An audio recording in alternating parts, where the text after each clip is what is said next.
I'm Melissa Shanahan, and this is the Law Firm Owner Podcast, episode number 288. Before we get started, there is something you should know. Mastery Group is opening for enrollment on January 15th. Last round, we opened up enrollment, and we had a different plan we were executing to go more in depth with the new members. And holy cow, it was incredible. I can say this with certainty. There is no other program that exists out there that serves this segment of law firms as effectively and as comprehensively as we do.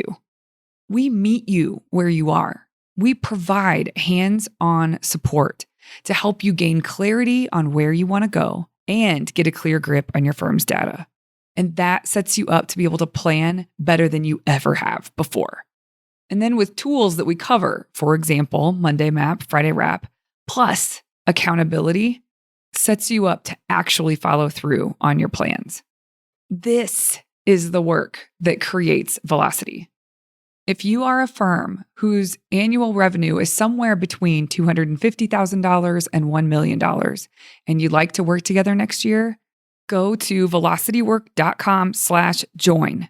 You'll be led to fill out a form and be given a link to schedule a consult with me. I can't wait to meet you. I can't wait to work with you. Let's make 2025 the best year yet.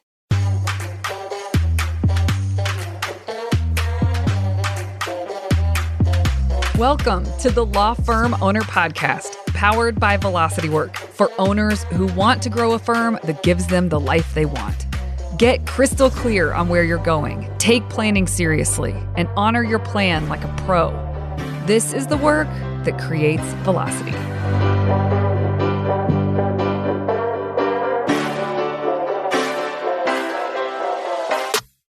Hey everyone, and welcome to this week's episode.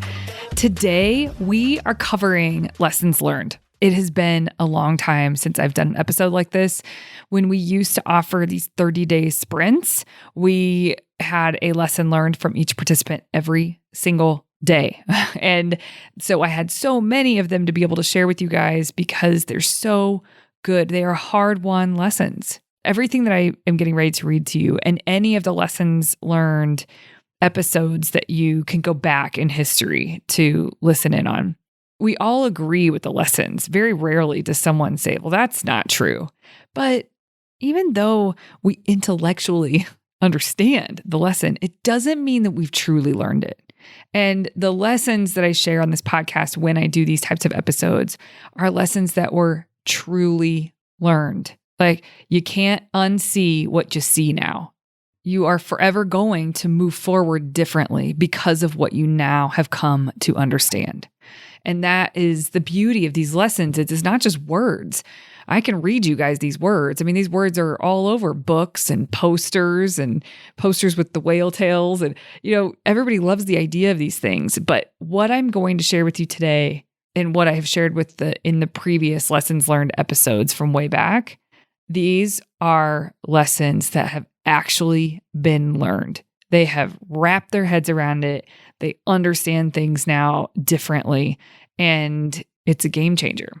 So I'm going to share a few with you today that stand out as, we always keep track of the lessons learned every single retreat that we have, no matter who it is, if we're working with a group or if we're working with a private client. And so we keep track of these. We ask them, okay, let's review the last quarter. We reconcile. Where did they land in terms of their numbers compared to where they wanted to be? What are the lessons learned from that? Did they get their rocks completed or not? What barriers did they experience this quarter? What were the accomplishments this quarter? Like, we take stock of what they just walked through. And then we have them say, okay, now that we've revisited all of that, what are the main takeaways? What are the lessons that we can process here and carry forward?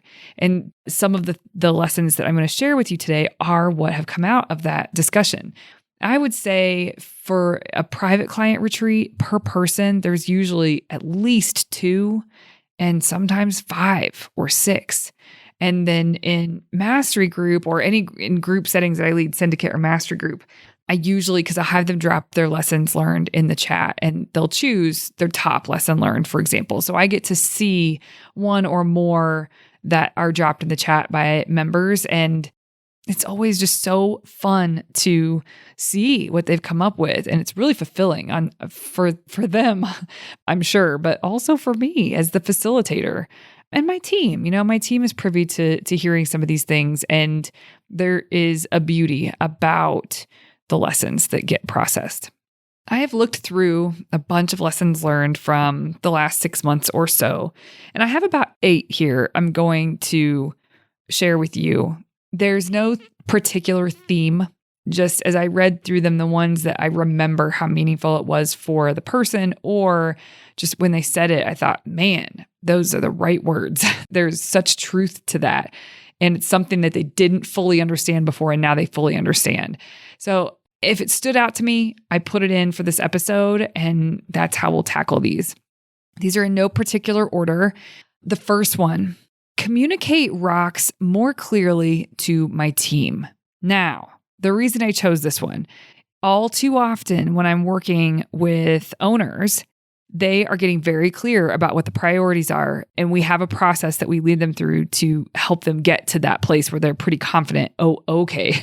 I have a bunch of things vying for my attention. I have 100 things I probably should do, want to do, but these are the things I'm going to choose because of what needs to happen sooner rather than later, so that I can build the foundation or build the next level so that it makes it inevitable for us to reach our goals. And so we have a whole framework. We lead people through this. No one ever gets stuck here on rocks. They always think, I don't know how I'm going to choose the priorities for the quarter. And every time it's so obvious, it rises to the surface and you can choose them. Now, where I often see a problem is when owners get really clear about this stuff, but they don't communicate it to their team or to key team members. It really all starts and stops with them. No one else has the understanding that they do. And no one else can help because they don't even know that there's something to help with. They don't see it. And the owners, oftentimes, all it takes is a 15-minute conversation. Sometimes you need more. This really depends on how you want to roll this out. But listen, all of us, sometimes we have this perfectionistic idea of what it means to, after we get done with a big planning session, the best way to roll it out to your team. And I'm glad that people want to consider that. But they end up sabotaging progress because they don't get it out. They waited to do it perfectly. So they waited way too long, or maybe they never got around to it because they didn't figure out the right way to present it, or they didn't set aside the time that they wanted to set aside. Maybe they wanted an hour or two with their team. And for whatever reason, there's a whole bunch of barriers, the bigger deal that you make this. So I always recommend start small. If you aren't in the habit of having team meetings that are to digest and distill down for them what came out of the planning sessions for you, then it's a heavy lift. It's not your new normal. And you can make it as easy as you want to on yourself. It doesn't have to be a heavy lift, but we usually make things more difficult than they need to be. We usually overthink things. And my advice to you here is that just by communicating with your team and being willing to suck at it, but still doing it anyway, don't wait for perfection. So when you get clear about the things that need to be addressed or accomplished, then scheduling a 15-minute meeting with a key team member to say, okay, I'm going to share with you what I have come to understand and what I have chosen and decided we really need to work on over the next 90 days, and explain to them what you're seeing and make sure that they understand the vision that you have for this project or whatever it might be, the system or whatever it is. But for the rock, this is a quarterly priority. And when you explain that to them, then ask them if they have any questions about the vision, about the end result that you're trying to create. And then the next thing you can do is just say, okay, I have ideas on how you can help me push this forward. I'd like to see if you have any ideas on how maybe you can help me push this forward. And let's talk about an action plan here so that we can get the ball moving.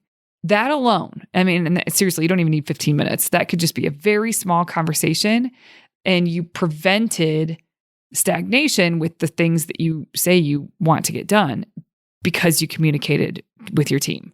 So when this member who they have some support around them and they have ideas, but they're used to carrying everything on their shoulders. It's really been a shift for them to think of their team as support to push his vision forward on a small scale and on a big scale. And he's doing a very good job of it. So this lesson for this particular member this year was meaningful and is changing the game for him and for the firm. So it felt important to put that in there. So my question to you is, if you set aside time to plan and to make some decisions about the year in front of you, and then more importantly and more granularly, the quarter in front of you, the next 90 days in front of you, what do you do with that? And do you communicate the priorities to the team? Do you get their buy-in? Do you sell the end result and help them understand the why behind the what? With each of these lessons I'm going to be giving you, I don't share these and expect you all to take these lessons as your own, all 8 of them. There's going to be 1 or 2 that stand out to you. And so maybe this one's it. Maybe you, just like this member, have realized you have got to communicate your rocks more clearly to your team. Otherwise, they stay stuck or they don't get pushed to completion or they take a lot longer than they should have. Okay, the second lesson that I'm going to share with you. Managing people takes way more time than expected. So a system to regularly check in is important. I wanted to share this one because as you grow, as your firm grows, as your team grows, as your client base grows, you will meet the opportunity to become a better leader, someone who is better at checking in and staying in tune with the team and managing processes and systems and making sure that people are taking care of things and being a good steward of what you have set up. And you will meet that opportunity. And that does take time. You can't get away from that. There's no shortcuts to being a great leader, a great manager. Now, again, practicing progress, not perfection, is extremely important when it comes to this as well. And having some grace with yourself. And as long as you're doing the best you can and you keep learning lessons along the way, that's the key. That's the ticket. And there's no light switch where you're going to take a course and all of a sudden be an amazing leader. That's not how this works. People want it to work that way. But you have to practice. You learn and you practice. But I'll tell you what will trump a course and someone telling you what to do is your interest in the team. And if you understand that it takes time and you have to be interested in the team, because being interested in the team goes a long way for everyone involved. It goes a long way for the person in front of you that you're managing or you're leading.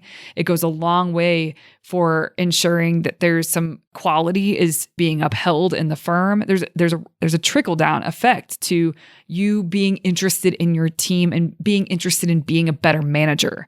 And I don't mean being interested in your team like you make sure that you always want to hear about their dog or about the thing that they're super into. I mean, there's a time and a place to check in on that stuff. That's not I don't mean that being interested in that way. Being interested in them as a human and developing them and seeing them thrive and seeing them grow in all areas of their life. And if you don't spend time giving attention to supporting them doing the work that's in this firm, then you will feel the effects of that and they won't be positive.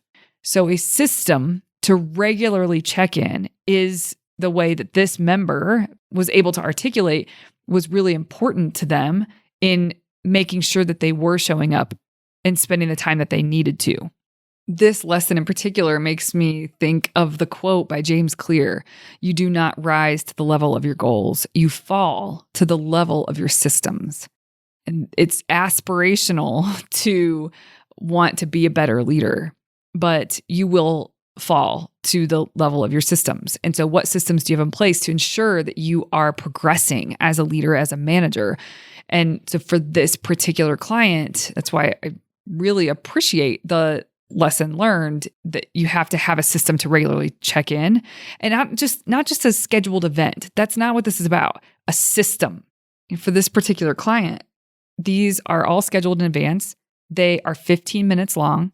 There are 3 or 4 questions that they cover in a check-in. This is a regular check-in. They did monthly check-ins. Some teams do weekly check-ins, and that can be even more informal. But nevertheless, there needs to be a point and y'all need to know what you're going to be covering. And that can just be a few simple questions. Where did you see your strengths at play this week? What were the areas of opportunity that you noticed for yourself this week? What skills do you realize that need to be developed? And how can we, the company, support you in those?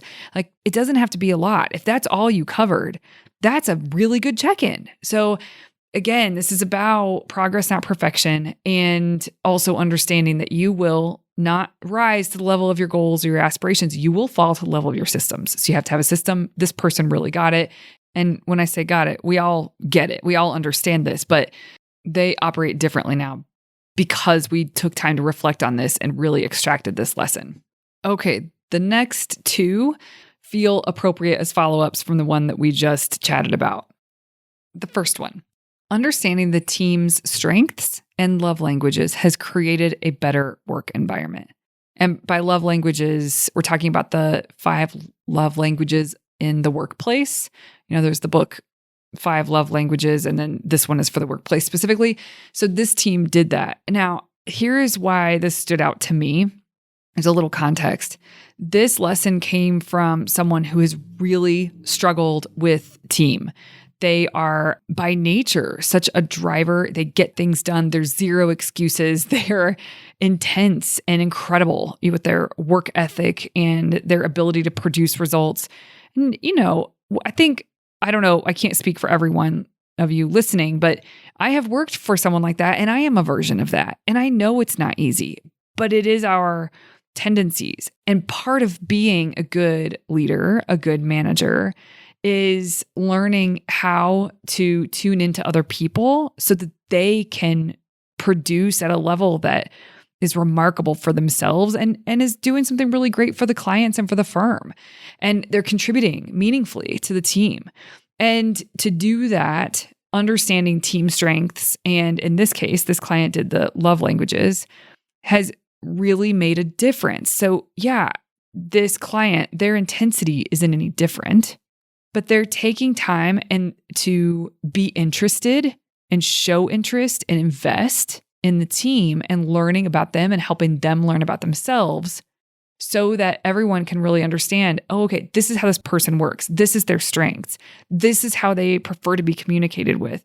And not in a way that makes it tough to work with people, in a way that really honors people's strengths and their preferences where you can, right?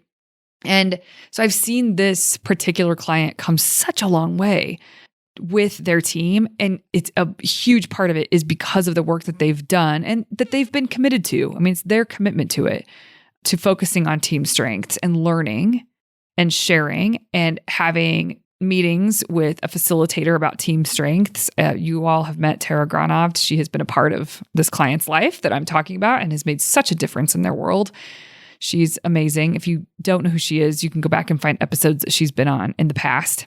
But she's great with team dynamics and leadership and management. She's fantastic. And the second lesson that was a good follow-up to what we've already discussed in my batch of 8 here is accountability is better than inspiration. This came from a client that once they started working with us, they really got this more deeply than they ever have before. When you have a partner in something and that partner's job is to ensure that progress is happening, and progress doesn't always mean what you think it might mean. It's really tuned into the client. What is progress for them? And when you can identify that, you get all inspired and everything seems great, but if there's no follow through, then what's it all for? There's certain people, I think a lot of people, that will drag their feet to getting accountability because they think that they should be able to do it on their own. They shouldn't need to have accountability. Just cut the crap already. If you want to speed up where you're going, get accountability.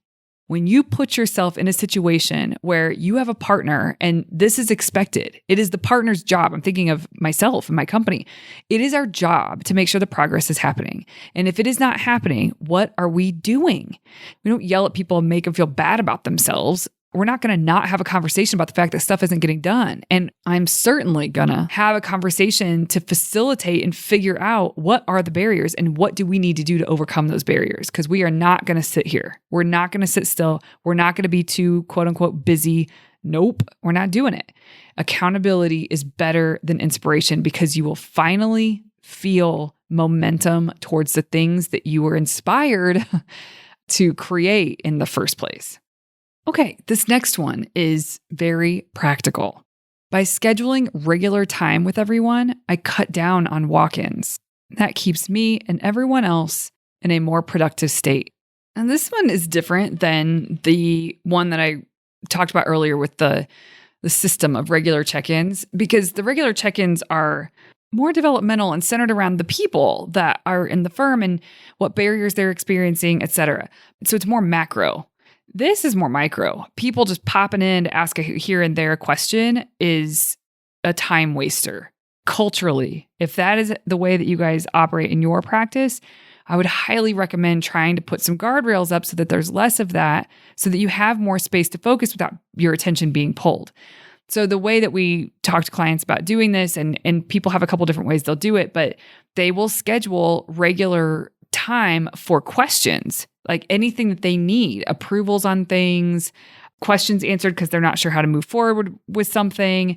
So then they know that they can count on, every day from 2 to 3, generally speaking, from 2 to 3, that's my time to pop in and get my questions answered. If it can't wait, and you guys can define what that means, like what is more urgent, then okay, they can pop in. But if it's not urgent, then they can wait till 2 and they can get their questions answered or whatever time you have set up. But that's what this person did. They scheduled regular time with everyone so that they felt taken care of. They knew they were going to get the questions answered, so they didn't need to go pop in. They've got a reliable space to go get their questions answered or get their barriers removed. And here's why I love this lesson so much. Tweaks like this. This is a lesson that will be the gift that keeps on giving. All of these really are. But this one, there is a before and after. Before, when you just allowed walk-ins and pop-ins and interruptions, because no one has any malintent when they're doing those things, but it undermines productivity and it undermines quality. It undermines attention span. It undermines all the things that we typically stand for. If you listen to this podcast, you stand for when it comes to focus and intentionality, etc. So this, by just putting in the solution for themselves, has made a big difference in the work that's getting done in the firm. And this is creating more efficiency, which means the team that they currently have has more capacity to handle more work because there is more efficiency. And that's great because they were considering hiring someone and it was a little early. And this is something that helped them understand that was too early. We just need to be more efficient. And when they got more efficient, they could get more done. And now they really are on the cusp of hiring. But they would have done it too early. It would have been a waste of resources when really we just need to find a better way to work. Okay, here is the next one in our list. Tracking conversion rates, both per team member and overall, is very helpful. This one I loved because this client at first was resistant to tracking conversion rates by team member. They just knew the overall number and they would say, well, that's the number that matters. And for some reason, there was a disconnect there. They couldn't see that, well, yeah, but they're individual contributors to that bigger number. So if you want to affect the overall number, you need to get granular on the individuals contributing to that overall number. And I think that they were worried that this was going to single someone out, maybe, and they didn't want to do that. So they were just going to work on developing everybody's abilities when it comes to conversion. And then the number is going to go up. But they did come around and they started tracking by team member. And the great thing about that is the team members involved with intake, they have scripts. They have things they're supposed to say. But naturally, of course, some people have higher conversion than others. And learning about what are they doing, they both have the same script. So what is happening with those who are having higher conversion rates? And be able to talk as a team about what are we doing that we either want to keep doing and get everybody doing that isn't necessarily in the script, but we do need to make it part of our process. And then on the flip side, what are some people doing that they didn't even realize that it was contributing to maybe less of a conversion rate, but it needs to be cut out. And so having that data really fostered productive conversation that actually moved the needle on that number in the direction that they wanted to go. And so when we met for the retreat, it's like, okay, this was the takeaway from one of the takeaways from the quarter, a lesson learned under their belts. They're not going to not do it this way moving forward. Tracking conversion rates per team member as well as overall is really helpful. So that lesson I thought I would impart because some people have hesitancy. They don't want to single people out. But the truth is, it's their job. They need to be good and making progress with their job. And if they aren't making improvements and they need to be, then what are we doing? Like you're paying someone to do an okay job and you do not want to test it out to see how well they are really doing and get data on the fact that they're doing an okay job, which listen, it could go the other way too. Maybe someone's doing an amazing job and you just don't know that. And the data will tell you that too. But oftentimes people are afraid to do this because they don't want to single somebody out because their conversion rate isn't nearly as good as someone else's. Well, this is not about them. This is about getting people through the door that should be through the door into your firm. This is about the client and this is about the firm, the business. And team members are there to foster all of that. That is the job. And of course we want to work together well. Of course we want a good culture. Of course, there should be good morale, but the main thing, which we need to keep the main thing, is that the clients who should be in our firm are making their way into our firm, and we are given the chance and the ability to serve them.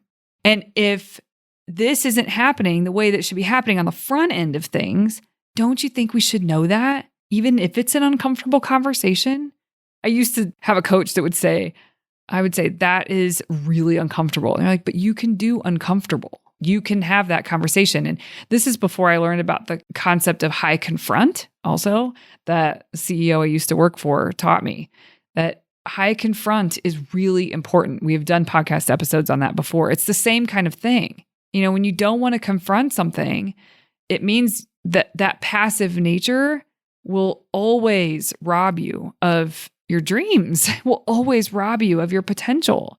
And there's really no reason for, well, there's a reason for it. But if you're being honest with yourself, you probably don't like the reason that you don't have those conversations. It is the reason, but do you like your reason for not having those conversations? So I thought I'd bring that up here because this turned out to be such a great success for them once they overcame their fear and just did it. They started tracking it and everybody won in the end. All right, this next lesson learned is a good one. It is to do with team as well. One bad apple spoils the bunch. You need to fire fast and not make excuses. This is a tough one. This also goes along with the theme. People don't do this because they have fear of something. Do you like your reason for not firing fast? One bad apple spoils the bunch. The client that shared this lesson at a retreat really got the courage. Well, and it's just experience. It is courage, but some of it is learning that the things you think might change are not going to change. You can give chances, absolutely, but there needs to be structure around those chances and there needs to be expectations laid out that, hey, like this has to shift. If this doesn't shift, you know, if we don't see progress with this within the next month, then we need to talk again about it. Then maybe the next month you sit down again, and if it's still not better, then you could say, listen, I let you know that this needed to change. If I don't see something change in the next 30 days and you work to give them the tools and you do the things that you need to do, then you need to let them go, period. And yeah, you need to do it in a way where that it shouldn't be a surprise that someone's getting fired. That should never be a surprise to the person getting fired. I want to make that clear. But you can't just let somebody stay in there. Everybody else is watching. Everybody else notices that they are underperforming or that they have such a bad attitude or that they're complaining about things or that they're gossiping about other team members or about the clients. Like if you have a bad apple, it does spoil the bunch. So that is one reason that people say you need to fire fast. And don't make excuses to keep this person on the team.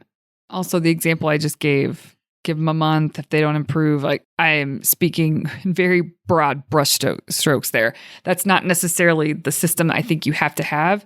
And I think the system should be very clear. I think people should know that they are entering into the system that is used when things are not going well. But you get to decide that system. This lesson was not an opportunity for me to tell you the system you need in place. This lesson is just a showcase that you can have a clear path to making sure that you don't allow a bad apple to spoil the bunch. You don't give them that much time. I mean, there are certain scenarios where maybe less than 30 days makes sense and it's not a full 30 days. So don't take what I said as a recipe. I'm just trying to paint a picture that do not sit on this. Do not make excuses for not having the conversations that you need to have. No one wins when that happens. Okay, we're at the 8th lesson. This is what I've got for you today. This last one I saved for last because it felt really vulnerable for this client to share. And I remembered the moment and I really felt it again when I read this lesson.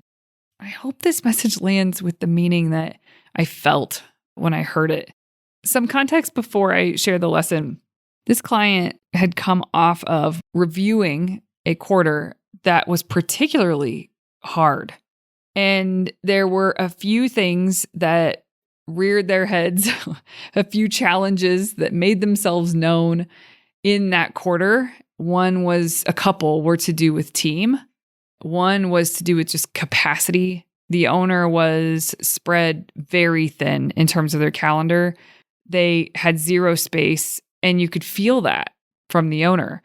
And yet, as you all know, even when times get like that, and you may have phases like that, especially when you are growing and you don't yet have the support team in place that you really need, but you're getting there, right? This is part of getting there. And this owner said, this is the lesson, navigating uncharted territory is humbling. And the reason that they said this, they have me and Velocity Work. They have friends who have firms that are larger than theirs. So it's not like they don't have anyone to lean on for providing a bit of a map, a bit of milestones, so that it doesn't feel as uncharted, so to speak. But the truth is, every single business is different. Every single business has a specific vision. Yes, many of the same things need to be put into place. Many of the same levers need to be pulled no matter what the business is that's growing. But when you are in it with your own unique set of circumstances and your own unique vision, it is uncharted territory. This is another reason why I can't stand it when you will hear people out there say, buy my blueprint for firm growth or something similar. I'm like, oh, give me a break. I know that it's sales and marketing. And of course, they're trying to get sales. But to me, it is uncharted territory. It doesn't matter who you are or how smart you think you are, especially with your first business that you are building. And most people listening to this, they will have one. This is the business, right? So it is the first. And when you're doing that, it is uncharted territory. It is important to surround yourself with people who have seen it before, who have done it before, who can be helpful, who can be supportive. But it doesn't change the fact that you are in uncharted territory. And it is humbling. And so when I heard this lesson, navigating uncharted territory is humbling. It felt deep, like a deep lesson that, man, to get where I've gotten so far, I have hustled my way towards it. I can make anything happen because that's the way I've always operated. But this firm is at the place that it is too big. There's too much going on for the owners to actually be carrying as much as they are carrying on their shoulders. And when you have to make that switch, and some people make it sooner, they don't have to experience that level of pain before they really start opening themselves up to allow other people to be helpful with things. And they have to trust. They have to start putting things into place to ensure that the load is carried in a sustainable way. But that journey, not only just realizing and being able to make the changes in order for everyone or for the load to be spread among more than just you. And listen, even if you have a team, sometimes having team members that do certain tasks doesn't mean that the load is reduced off of the owner's shoulders. This is different. When you have task crushers in your firm, that is very necessary and very helpful. But there is more than that. Transferring responsibility for things. Responsibility, not execution of, not monitoring of, transferring responsibility to other team members is a huge deal. And that shift is humbling in many cases, but very rewarding. But also what is humbling is that you have to shift. Your job is different. When you transfer responsibility to other people in the firm for things that need to be managed, then you are now a leader and need to be a leader in a very different way and manage the processes and systems in the teams and make sure that the processes and systems are managed and that you are leading a team in a way that is going to produce sustainability and quality and great customer service and good team morale and a sense of security in the firm. And that journey is not a cakewalk. It never is.